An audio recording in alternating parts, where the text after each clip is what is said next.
Hello everybody, this is Aditya Sahasrabudhe and today I've turned your raconteur and I'd like to share my story about suspension, redemption and the ultimate commendation.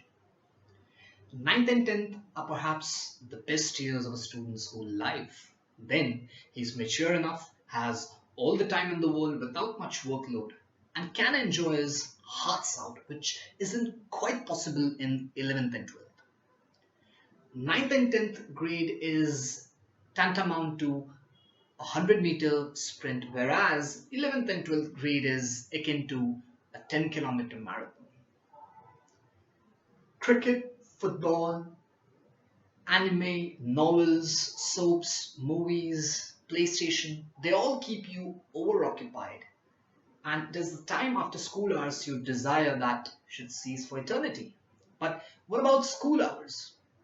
In my case, course was limited, concepts were clear, and all I wanted was to utilize the undrained adrenaline I was filled with. So one day, me and my confidant decided to bunk school. We bunked once, repeated it, and then inadvertently the spree started. Although it took a while for the authorities to ascertain what we were up to, it was in our ninth school bunk when we were caught red-handed. We all have those stories and those moments which we can never forget in our lives.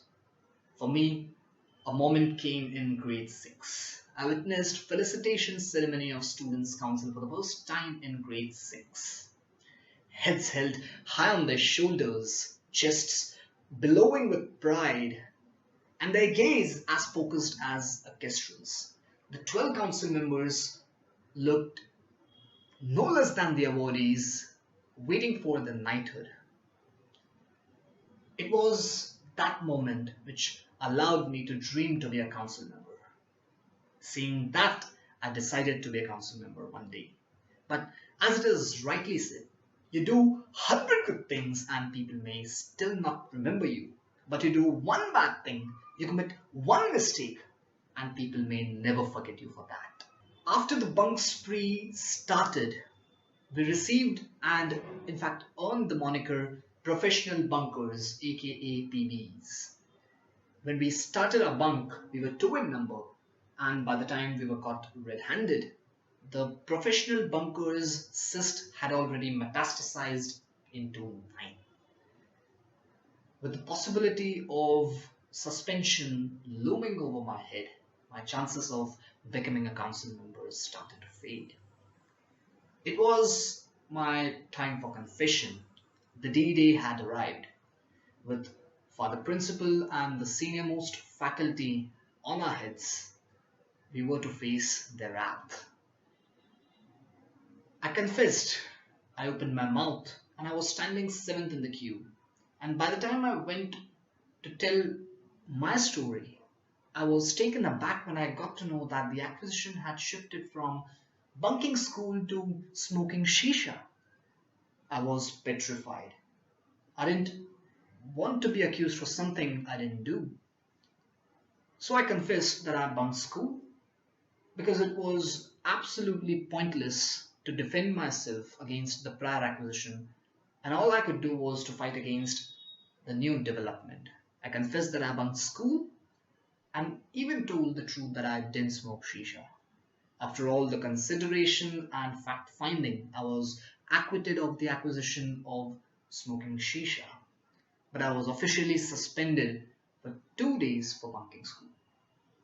By Father Thomas Matthews and God's grace, the only silver lining which I could find in the whole episode was that I wasn't declared suspended in school assembly in front of 1800 school students.